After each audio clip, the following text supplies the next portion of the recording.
Oye, y ahora ya vamos estamos con nuestro invitado que yo les había contado que venía saliendo a una audiencia, así que por eso no nos pudo contestar de inmediato. Abogado serio.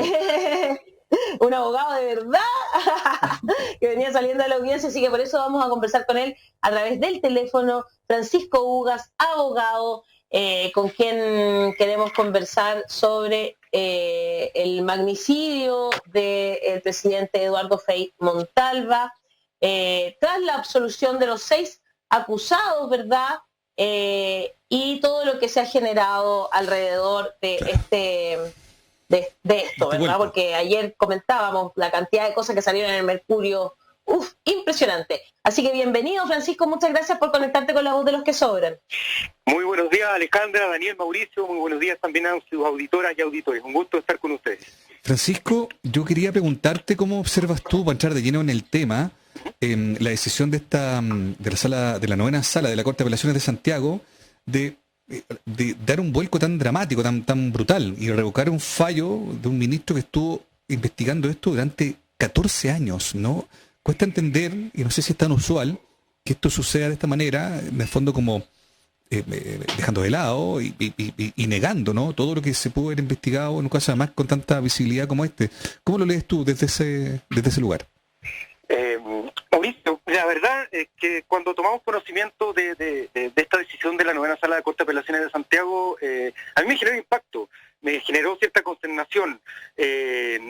Habiendo ya revisado la sentencia, yo realmente no la comparto. Creo que hay errores varios relacionados con la valoración de los medios de prueba que fueron reunidos durante una investigación extensísima, como tú bien has señalado, desarrollada por el ministro don Alejandro Madrid.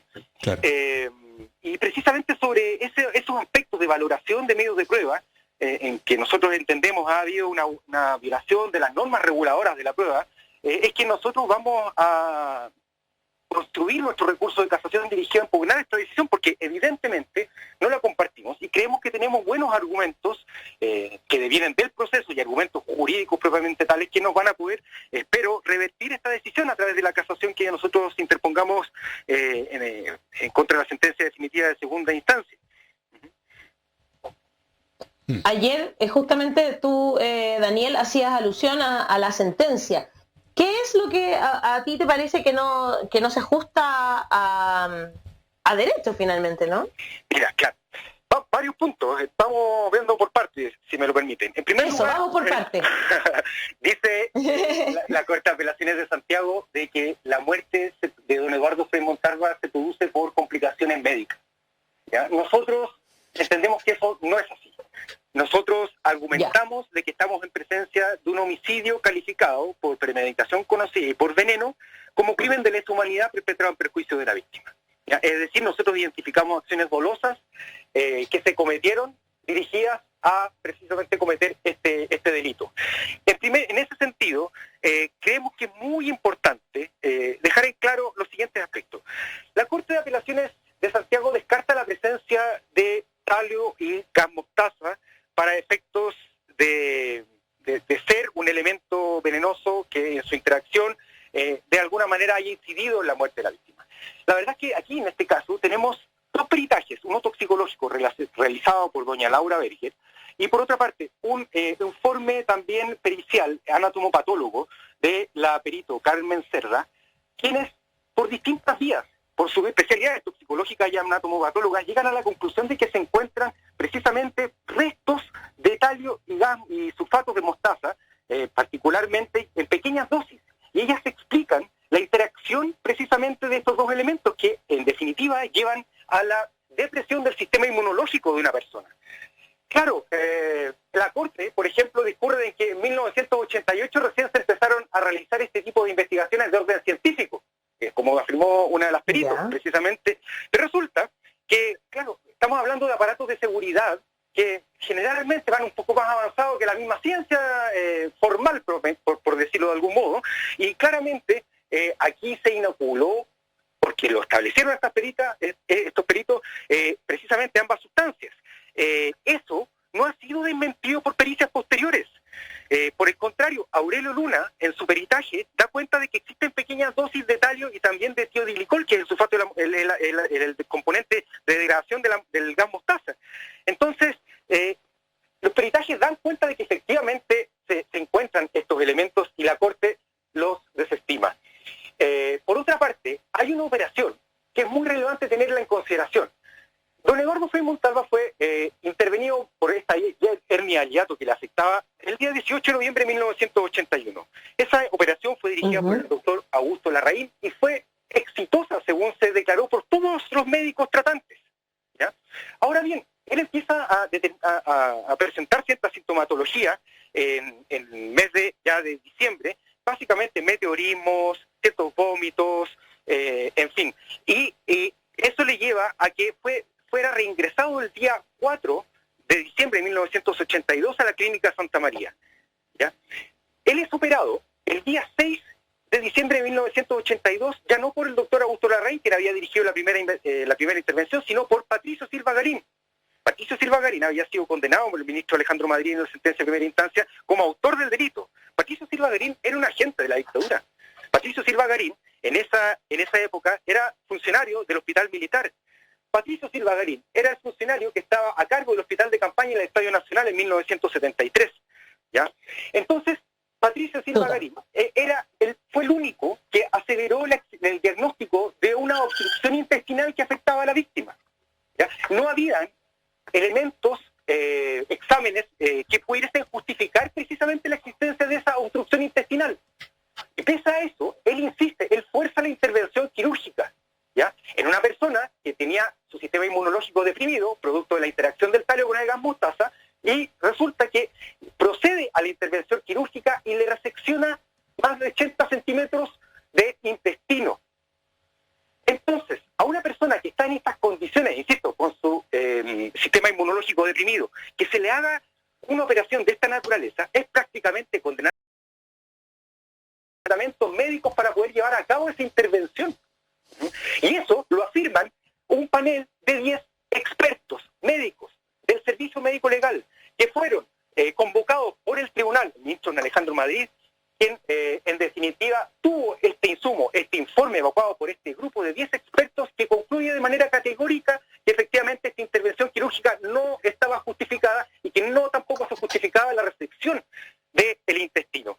Y eso fue mortal para la víctima. De ahí, 2 días después, viene el primer shock séptico que afecta a don Eduardo Frei Montalva, el día 8 de diciembre de 1981. Otro aspecto que es muy importante tener presente es la intervención de los anatomopatólogos de la Universidad Católica que concurren con posterioridad a la muerte de don Eduardo Frei Montalva de Clínica Santa María a realizar un procedimiento bastante particular, supuestamente de conservación, pero también era una autopsia, hubo una evisceración de distintas vísceras del interior del cuerpo de la víctima, ¿ya? En este caso, se señala que esto no fue una actuación secreta o reservada, que prácticamente esto era conocido por el grupo de médicos que atendían a Eduardo Frei, por su familia, por distintas personas que ya estaban. Y eso no es tal. Este procedimiento... Francisco, sí, perdón. Sí, yo te agradezco y celebramos el detalle, pero tratemos de poner en contexto. Sí. Básicamente lo que tú estás describiendo es el argumento sustentado por el juez Madrid y que fue desestimado ayer. Y esa es la noticia que nos conmueve, porque así como a nosotros nos hace mucho sentido el relato que tú estás volviendo a contar, la misma familia, ¿no? Partiendo por Carmen Frei, la primera que alertó sobre este tema. Ayer también leía que el expresidente Eduardo Frei, con toda claridad, Frei Ruiz-Tagle, le dijo hijo, ¿no? El hijo del fallecido Eduardo Frei Montalva, él también decía que no le asiste la plena convicción de que hubo intervención de terceros. Por eso es que mi pregunta original tenía que ver con, ante la contundencia del relato que tú mismo estás volviendo a contarnos, ¿cómo se entiende que haya decidido la Corte de Apelaciones de esta manera? Pudiera haber ahí, porque convengamos, el tema del magnicidio de Frei es un tema que ha separado aguas políticas en el país durante la última década. ¿Te parece a ti que también ese sesgo o esa idea cruzada de que de no insinuar de que se puede matar a un presidente, a un expresidente, es algo que también tiene que ver con el fallo de ayer? A ver, primero, yo tiendo a explicar esta decisión de la Corte por un distinto o diferente parecer de criterios jurídicos al momento de valorar los medios de prueba que permitan fijar hechos y calificar jurídicamente estos. Yo he tenido la oportunidad de intervenir en otros casos en los cuales precisamente los ministros y la ministra que integraron la sala, la novena sala que resolvió estos casos, y en otros tantos casos hemos coincidido en nuestro parecer jurídico que en definitiva en casos de crímenes de la dictadura en cuanto a los hechos mismos, a las participaciones de sujetos que han intervenido. Yo en este caso tiendo a creer que hay una diferencia de criterio por parte de la sala y de nuestra parte, quienes somos creyentes, y también respecto al ministro Madrid. Y también pero esta es la pregunta, ¿solo diferencia de criterio? Porque en el fondo lo que se confrontan Mauricio, son verdades absolutamente opuestas. Es una investigación de 14 años, con todos los antecedentes, algunos de ellos los hemos relatado recién, con la posibilidad de decir, no existe porque el único antecedente del posible envenenamiento no tenía suficiente sustento. Entiendo que básicamente eso es lo que dice el fallo de ayer. Entonces, ¿es un tema de óptica? Porque cuesta entender que es solo un tema de percepción cuando lo que se enfrentan son dos verdades rotundamente opuestas. Mira, a ver, los seres humanos pensamos distinto. Esto en todo orden de cosas ocurre. También en el juzgamiento de casos de crímenes de esta naturaleza. Yo no tengo ningún elemento para entender de que presuntamente los ministros que llegaron a fallar este caso en la Corte de Apelaciones de Santiago hay alguna otra intención. Por eso le estaba señalando que me ha tocado intervenir en otros casos y hemos coincidido en pareceres jurídicos relacionados con el juzgamiento de crímenes de lesa humanidad con los mismos ministros cuando integraron salas que conocieron casos en los cuales yo he intervenido.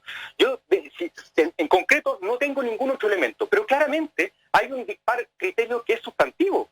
Y nosotros tenemos argumentos para entender de que aquí hay una violación a las normas reguladoras de la prueba, en el sentido de que hay pruebas que no fue valorada debidamente, otra que fue valorada de un modo distinto a aquel en que debió ser ponderada.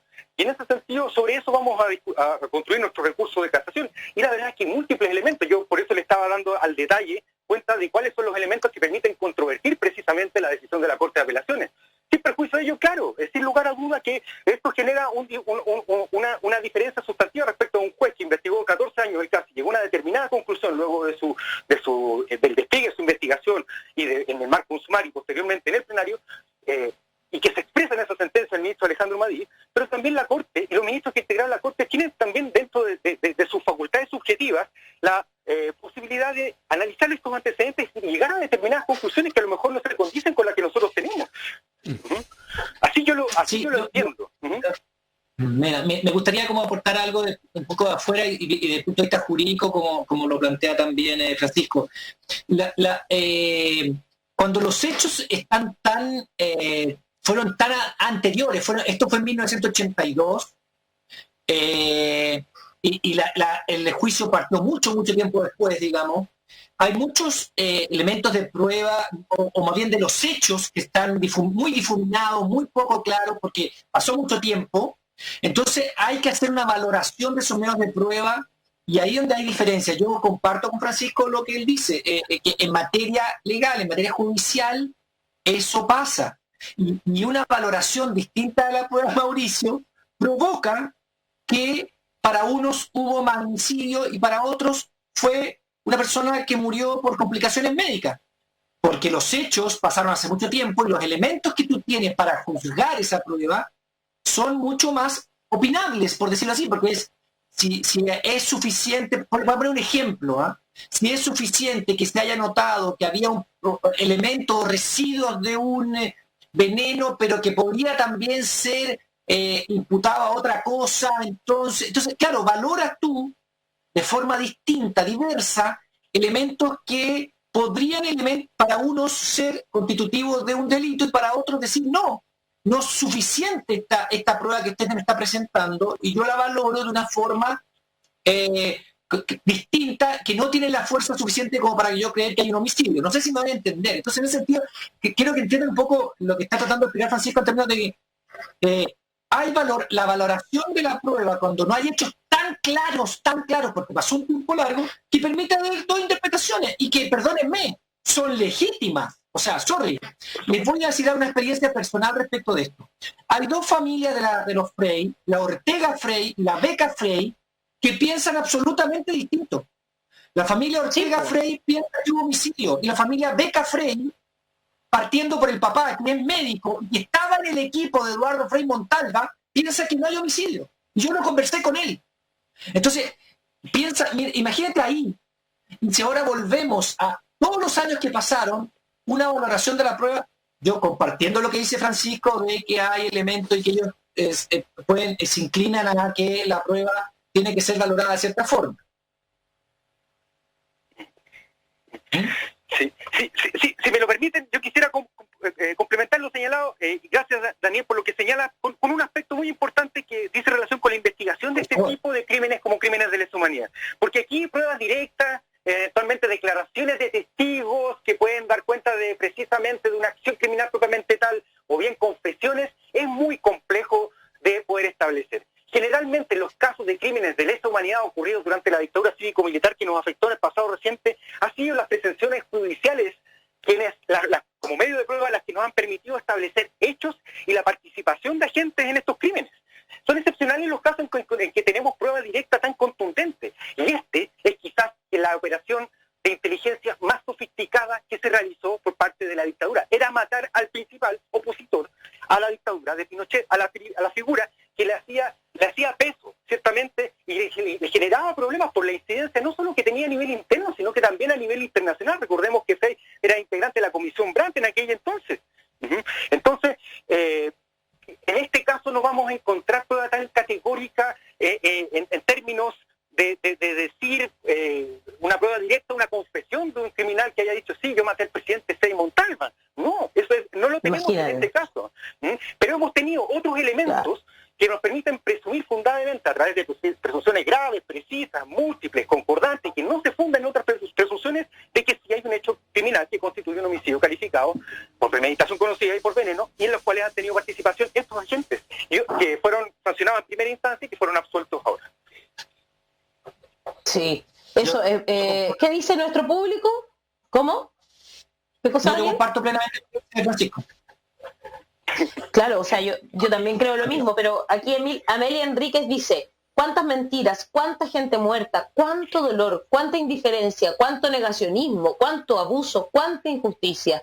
Es tan doloroso que mi Chile querido reúna todo esto. Y en YouTube, Ivonne Zambrano dice, fue magnicidio y punto. Francisco, ¿te llamó la atención?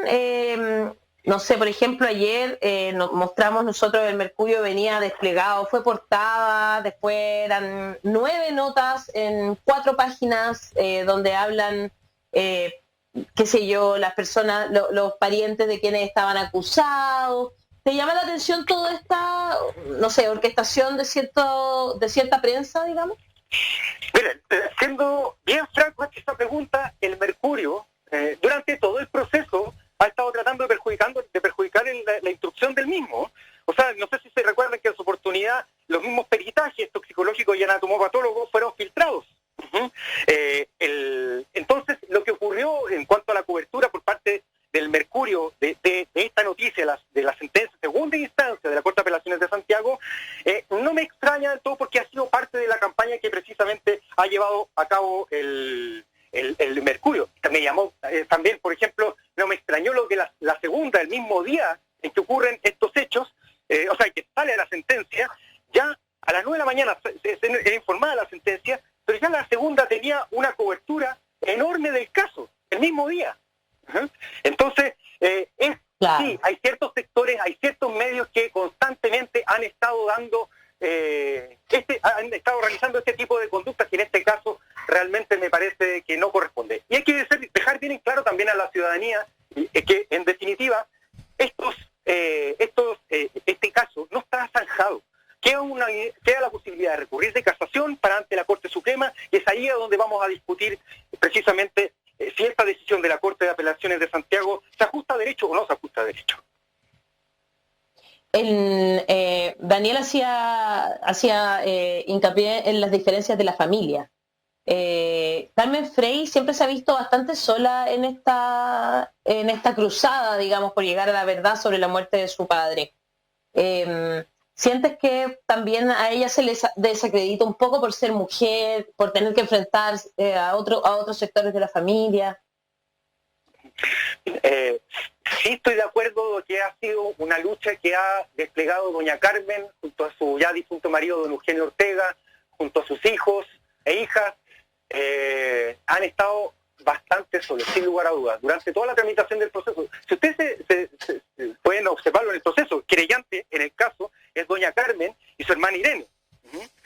Además de la Democracia Cristiana y además del Consejo de Defensa del Estado y el Ministerio del Interior. Hay otros miembros de la familia que están querellantes. Y la verdad, yo sí en ese sentido veo, ha sido una lucha más bien solitaria del grupo familiar y especialmente de doña Carmen, pero yo no creo que ese hecho de ser mujer sea algo que haya operado en su contra, para nada. Yo creo que ha sido ella muy reconocida por el pundonor, el tesón, la fuerza con que ha dado esta lucha desde que denunció esto en el Senado el año 2002 y que motivó el inicio de este proceso. Esa opinión tengo al respecto, sí. Perfecto. Es que según lo escuché, sí, según lo escuché y leí, algunos miembros de estos 6 absueltos que eran agentes del Estado. Sí, definitivamente. Dentro de los sujetos que fueron condenados, nosotros encontramos en primera instancia me refiero, a Raúl Lillo Gutiérrez, que era un funcionario de la Central Nacional de Informaciones, que era el encargado de una unidad especialmente abocada a investigar a la ADC y especialmente a don Eduardo Frei Montalva. Existe también dentro de este grupo, particularmente a Luis Becerra, de los sujetos que fueron condenados en primera instancia, que era el chofer de don Eduardo Frei Montalva, y resulta que él, vulnerando ese círculo de confianza, era el que informaba a la Central Nacional de Informaciones de su movimiento. Increíble. Sí. O sea, se vulneró un espacio tan íntimo y de confianza de Eduardo para poder hacerle seguimientos por parte, por ejemplo, de este chofer. Y eso está claro, está establecido en el proceso. Entonces, ¿qué sentido tiene que la dictadura haga este tipo de acciones, que son elementos contextuales que me parece importante tenerlos presentes al momento de juzgar este tipo de casos, y que no pueden ser soslayados? Pero si revisamos la sentencia de segunda instancia, eso no fue relevante para los jugadores de segunda instancia. Yo creo que sí, y efectivamente hay sujetos, como usted bien dice, Alejandra, que formaron parte en ese sentido de aparatos del Estado, y en definitiva estuvieron ya haciendo seguimientos, entregando información relativa precisamente a don Eduardo Frei Montalva a la Central Nacional de Informaciones, que era uno de los órganos integrantes de la comunidad de inteligencia que existía en esa época en nuestro país y que estaba integrada además por los otros organismos de seguridad de las ramas de las Fuerzas Armadas y DOR. Ay, qué caso más. Ojalá que, claro, lleguen hasta las últimas instancias y sepamos la verdad, porque que haya pasado algo como esto es realmente... Uno sabe que la dictadura fue uno de los procesos más oscuros de nuestra historia, pero un magnicidio ya le pone también otro peso a eso, ¿no? Sí. Muchas gracias por estar esta mañana conversando con nosotros, Francisco Ugas, abogado. Muchas gracias por referirte, por entrar en el detalle también, ¿verdad?, de cuáles son lo que nos podría llevar a este recurso de casación en la Corte Suprema. Un abrazo, Francisco. Pues nada, Alejandra, gracias, Francisco. muchas gracias a ustedes, también Gracias, Daniel Francisco. y Mauricio, y que tengan un muy buen día. Hasta luego. Gracias. Igual. Bueno, Igual, gracias. Chao, chao. chau. Ahí está.